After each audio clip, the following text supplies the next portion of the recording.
The dining room went still, not because of the prime rib my stepmother had spent hours fussing over, or the polished silverware that made the evening feel unbearably stiff. No, it was because of what my father had just hurled across the table. "You're the biggest disappointment this family's ever seen," he sneered, voice slurred with spite. "You never should have been born." The words hit harder than fists. Silence gripped the room. My cousin's mid-bite froze. My uncle's knife clattered onto his plate. Even my older sister, the family prodigy, looked away awkwardly. I sat at the far corner of the massive oak table, not by accident, but by design. They always made sure I was an afterthought. I blinked, willing my face to stay blank. No tears. Not this time. Only the steady tapping of my grandfather's walking stick broke the silence. Tap, tap, tap. Then, crack. At 86, Grandpa still had a presence that could command a battlefield. He shoved himself to his feet, his cane striking the marble with a loud, jolting slap. "Enough!" he roared, his voice bouncing off the high ceilings. The dog under the table whined in fright. My father started to speak, but Grandpa silenced him with a sharp wave of his hand. "You think she's a mistake," Grandpa growled, sweeping the room with a glare. "You think she's the failure?" He jabbed his cane toward me. "That young woman is the only one here who still has the heart this family was built on." Everyone stiffened. He turned to me, eyes softening. "Avery, tell them what you told me last Thursday." My heart hammered, my hands shook. But when he nodded, I found my voice. 3 months ago, I said, voice quivering but growing stronger, I saved the family company from foreclosure. A stunned gasp rippled around the table. I did it quietly, bought the debt under a different name. I wasn't looking for praise. I swallowed hard. I did it because Grandpa's legacy mattered to me, even when none of you did. The weight of my confession pressed down on the room. Finally, my father broke the silence, voice hoarse and defensive. "That's not possible. She doesn't even..." "Who taught her?" Grandpa cut in sharply. His cane tapped the floor once, emphatic. "Every Saturday morning. Business, finance, negotiation. While you were all too busy ignoring her, I was teaching her to lead." The room shifted. My cousin shoved his plate away. My sister's hands gripped the table's edge. My stepmother just sat there, lips parted, stunned. I stared down at my untouched dinner. For the first time in my life, their silence wasn't suffocating. It was mine to command. But the story wasn't over yet. Grandpa reached into the inside pocket of his worn navy blazer, the one he wore to every gathering, the one everyone sneered at behind his back. With steady fingers, he pulled out a creased envelope and slid it across the gleaming table toward my father. "What's this?" my father barked, clinging to his last scraps of authority. "Open it," Grandpa said quietly. Not loud, not angry. But his words carried the force of a storm. The air vibrated with tension. My father hesitated, then tore the envelope open. Inside was a single sheet of faded paper, handwritten in my grandfather's neat cursive. As my father read, his face drained of color. His hands, once tight with arrogance, shook. "I wrote that 27 years ago," Grandpa said, voice strong, addressing the entire table. "When your mother found out she was pregnant again, everyone whispered it was a mistake. An accident." His gaze swept across the table. But it wasn't. I held my breath. Grandpa turned to me, his eyes burning with pride. "Avery wasn't an accident. She was the child I begged for." A stunned gasp rippled through the room. "Doctors had told me I wouldn't make it through the year," he continued. "I asked for a reason to keep fighting, a legacy worth living for." He nodded slowly toward my father. "You were my heir by name." His voice softened as he looked at me. "But Avery was my heir by choice. A child meant to be raised with heart, not with all this noise and pride," Grandpa said, his voice steady. "Someone who could carry forward the values this family lost a long time ago." He turned to me, a faint smile ghosting his face. "You were born 6 months later, Avery.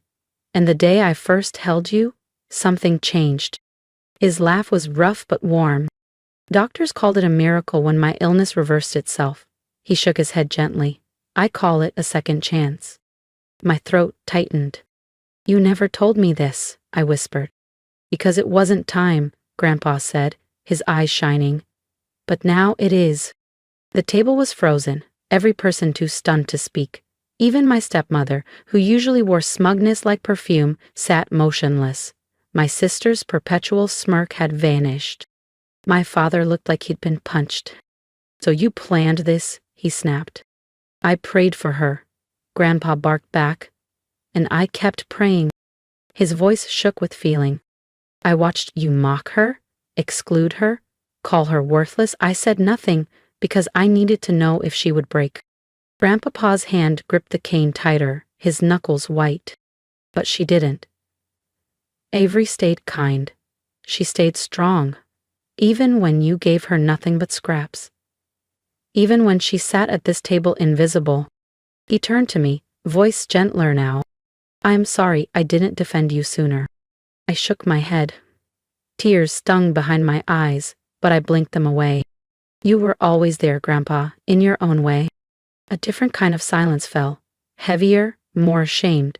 My cousins avoided my gaze. My uncle opened his mouth, but no words came out. But Grandpa wasn't done. Because the letter, that was just part of the truth.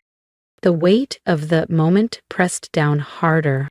Grandpa took a long, slow breath, then eased himself back into his chair. There's something else, he said, almost whispering.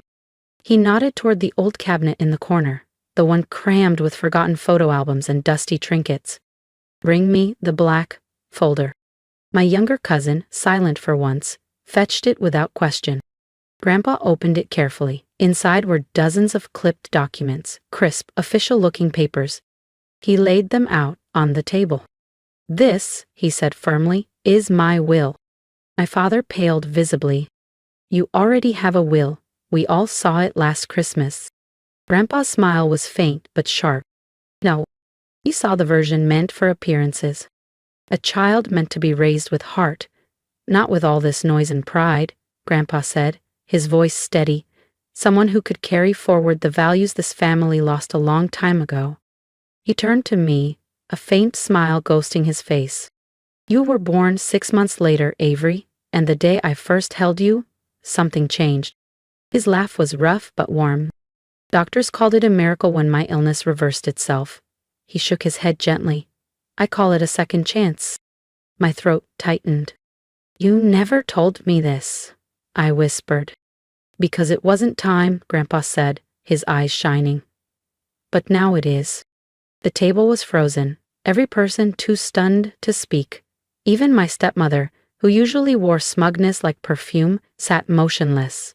My sister's perpetual smirk had vanished. My father looked like he'd been punched. So you planned this, he snapped. I prayed for her, Grandpa barked back, and I kept praying. His voice shook with feeling. I watched you mock her, exclude her, call her worthless. I said nothing, because I needed to know if she would break. Grandpa's hand gripped the cane tighter, his knuckles white. But she didn't. Avery stayed kind, she stayed strong, even when you gave her nothing but scraps, even when she sat at this table invisible. He turned to me, voice gentler now. I'm sorry I didn't defend you sooner. I shook my head. Tears stung behind my eyes, but I blinked them away. You were always there, Grandpa, in your own way. A different kind of silence fell, heavier, more ashamed. My cousins avoided my gaze. My uncle opened his mouth, but no words came out. But Grandpa wasn't done. Because the letter, that was just part of the truth. The weight of the moment pressed down harder. Grandpa took a long, slow breath, then eased himself back into his chair. There's something else, he said, almost whispering. He nodded toward the old cabinet in the corner, the one crammed with forgotten photo albums and dusty trinkets. Bring me the black folder. My younger cousin, silent for once, fetched it without question. Grandpa opened it carefully. Inside were dozens of clipped documents, crisp, official-looking papers. He laid them out on the table. This, he said firmly, is my will. My father paled visibly. You already have a will. We all saw it last Christmas. Grandpa's smile was faint but sharp. Oh, you saw the version meant for appearances. No, Grandpa said, his voice cutting clean through the tension. You saw the will I wanted you to see. The real one was updated 6 months ago. Why? My aunt whispered, her voice cracking. Why would you hide that from us? He didn't answer her. His gaze was fixed only on me. I made the changes the day Avery saved the company, he said simply. My heart thudded painfully in my chest. Yipping. Grandpa nodded, a small, proud smile forming. You're the sole heir now. The room exploded. My uncle shot up from his chair. That's ridiculous. My stepmother gasped audibly. She's not even qualified. My sister barked. She's a barista, for God's sake. But Grandpa slammed his hand against the table with a force that silenced them all. Enough. His eyes were sharp, unyielding. She's the only one who deserves it. I watched all of you waste every opportunity I gave you. You wore the family name like a trophy, but none of you honored it. He turned his gaze to my father, and it was ice. You taught your daughter shame. His voice broke slightly. I taught her strength, and now Avery will carry this name into the future. I sat frozen, the weight of his words almost too much to absorb. Me? The heir? The one they had always treated like a mistake? You made me executor of the fake will? My father growled through clenched teeth. No, Grandpa snapped back. I made her executor of the real one. A visible shudder passed through my father. He said nothing more because somewhere deep down he knew he had already lost. But I wasn't gloating. I didn't feel superior. I just felt complete. For the first time in my life, I felt seen, respected, like I hadn't endured the isolation for nothing. And yet, Grandpa wasn't finished. There's one more thing, he said, a glimmer of something in his eye. He reached beneath his chair and pulled out a small wooden box, the same battered box I'd once seen him weep over, back when I was too young to understand. The box creaked open in his weathered hands. It looked plain, smooth wood, no lock, no markings. But I remembered. I was 8 years old the first time I saw it, hidden away in his study. I remembered the glimpse of photographs, the quick, gentle way he had closed it again. One day, you'll understand, he had whispered then. That day had finally come. He set the box before me, his hand steady despite the tremor in his fingers. Go on, Avery. I brushed my fingers over the lid and opened it. Inside were bundles of letters tied with faded twine, yellowed photos, and a small velvet pouch. I picked up the first letter carefully. It was my mother's handwriting. I glanced up, startled. Across the table, my stepmother sat stiffly, her gaze locked on her plate, her face a mask of unreadable emotion. The letter trembled in my hands. It was addressed to Grandpa, written on the day I was born. I don't know if I'm ready for this, it began. I'm scared. But she has your eyes, Papa, and your fire. My throat tightened painfully. If I fail, please raise her right. Not to chase wealth, not to chase perfection, but to be kind. Beneath the letter, tucked neatly, were photos. Moments I hadn't even known were captured. Me, at 5 years old, gripping Grandpa's hand outside a corner bakery. Me beaming with paint-smeared cheeks at a school art fair. He curled asleep on his chest, a dusty old novel open in his lap. He had kept everything. I never showed these to anyone, Grandpa said softly. They would have laughed. Mocked you more. His voice thickened with emotion. But I kept them because every time you smiled through their cruelty, Avery, I saw hope. I opened the velvet pouch, hands trembling. Inside was a gold pendant. Tiny, delicate, engraved with one word, legacy. I looked up, blinking back tears. You gave this to Grandma, I whispered. Grandpa nodded. And now it's yours. Why me? I asked, my voice almost breaking. Because you listened, you learned, you never took shortcuts, you never needed praise to do what was right. And that, he smiled gently, that's leadership. Across the table, the silence shifted. It was no longer smug or cruel. It was heavy, ashamed. But I didn't want revenge, not truly. That had never been the point. I rose to my feet, holding the pendant tight. Grandpa's will stands, I said. That's not changing. A ripple of shock moved through the room. Even Grandpa blinked, surprised. But I'm not kicking anyone out. I'm not stripping anyone's titles or homes. I let my gaze find my father's. I'm not here to punish you. My voice was steady. I just want you to know. I didn't fail. You did. You failed to see me, and now that burden is yours to carry. I turned back to Grandpa, my voice softening.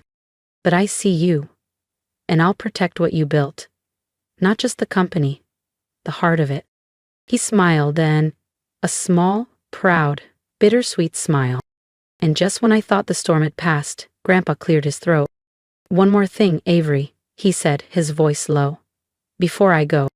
Grandpa reached into the wooden box once more and pulled out a weathered, sealed envelope. This isn't about money, Avery, he said quietly. It's about blood. My chest tightened. The envelope looked even older than the others, its edges brittle, its seal faded but still unbroken. Grandpa cradled it carefully, as if it carried a pulse. This, he said, his eyes locking onto mine, was never meant to be opened unless absolutely necessary. He paused, the weight of the moment crushing the room into stillness. And tonight is that moment.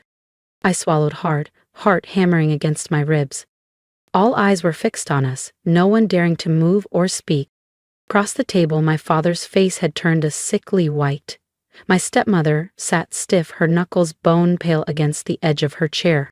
Grandpa broke the seal with trembling hands and unfolded a single fragile page. His voice, however, was unwavering. To my beloved father, he read, if you're holding this, the secret I carried all these years must now be revealed. My stomach dropped. The child I bore on that cold December night was not James' daughter. She belongs to another. Gasps cut through the room. I froze, the world tilting under me. He was kind, gentle, a man I met before the marriage was arranged. We had only a few precious weeks. But when I learned I was pregnant, I knew, and I chose to stay silent for the sake of the family's name. Grandpa's voice cracked as he looked up at my father. Avery isn't your biological daughter. My father surged to his feet, his chair screeching back. Lies, he barked. You expect me to believe this now? But Grandpa didn't blink. I had a DNA test done last month, he said steadily. I needed to be certain before I handed her everything. He slid the sealed lab report across the table. My father stared at it like it was poison. You hated her, Grandpa said, voice rough with grief. Because deep down, you always knew. Finally, my stepmother whispered hoarsely, I loved him, but I stayed for the family. I rose slowly, my legs shaky but my voice clear. I never needed to be your daughter, I said to my father. I only ever wanted to be part of this family. Even when you gave me nothing. He said nothing, just crumbled silently. I turned to Grandpa. What do I do now? His eyes shone with fierce love. You lead, Avery. You heal, and you build something better than what we were. And I did. In the months that followed, I rebuilt the company with heart, not pride. I funded scholarships in Grandma's name, launched programs for struggling employees, and slowly they began to see me. My father never apologized, but one morning he left a note on my desk. You've done more for this name than I ever did. Maybe that's what scares me the most. I smiled, because the truth had set us free. I was never their mistake. I was the miracle they never deserved, but the one they desperately needed. If my story resonated with you, I would love to hear your thoughts. Please leave a comment below. Your support means more than you know. Together, we can build a community where kindness, resilience, and quiet strength are seen and celebrated. Your words matter, just like you do. Sign here, the lawyer said. Your sister gets everything. I was 19,